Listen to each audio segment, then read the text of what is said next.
ஹாய்மா. நம்ம hair cut வந்து straight hair cut எப்படி பண்ணலான்னு பார்க்கலாம். சிசர் வந்து நம்ம இப்படி தான் பிடிக்கணும். நம்ம ஹேர் கட் முடிக்கிற வரைக்கும் சிசரை கீழே வைக்கக்கூடாது. நல்லா வாட்டர் ஸ்ப்ரே பண்ணிவிட்டு சிக்கு இல்லாமல் நல்லா சீவி விட்டு செக்ஷன் கிளிப் போட்டு இந்த சைடும் அந்த சைடும் செக்ஷன் பிரிச்சுக்குங்க. நம்ம சென்டர் பாயிண்ட் தான் வந்துட்டு கைட்லைனாக வைக்க போகிறோம். நம்மளுக்கு ஹைட்டு எந்த அளவுக்கு வேணுமோ அந்த அளவுக்கு நம்ம கட் பண்ணிக்கலாம். ஃபஸ்ட்டு இதை கைட்லைனாக வச்சு தான் இந்த சைடும் அந்த சைடும் ரெண்டு சைடுமே வந்து நம்ம ஹேர் கட் பண்ண போகிறோம்.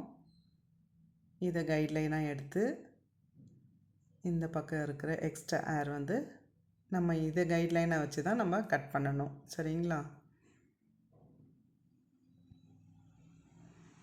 இப்படியே கொஞ்சம் கொஞ்சமாக எடுத்து அடுத்தடுத்து பக்கத்தில் கொஞ்சம் கைட்லைன் எடுத்து நம்ம இதை கைட்லைனாக வச்சு தான் நம்ம கட் பண்ண போகிறோம்.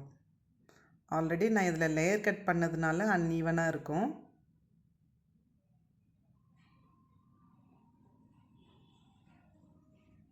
இதே மாதிரி எல்லா ஹேரும் கைட்லைனாக வச்சு அந்த சைடு இருக்கிற ஹேரும் இதே மாதிரி கட் பண்ணிக்கோங்க.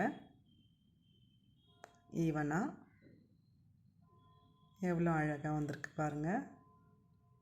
உங்களுக்கு இந்த சைடும் அந்த சைடும் நான் லேயர் கட் பண்ணதுனால உங்களுக்கு சின்ன சின்னதாக துண்டு ஹேர் இருக்கும். நீங்கள் சென்டர் மட்டும் பாருங்கள். இதே மாதிரி தான் மொத்த ஹேருமே நீங்கள் கட் பண்ணி ட்ரையர் போட்டு செட் பண்ணணும். எவ்வளோ அழகாக இருக்குது பாருங்கள்.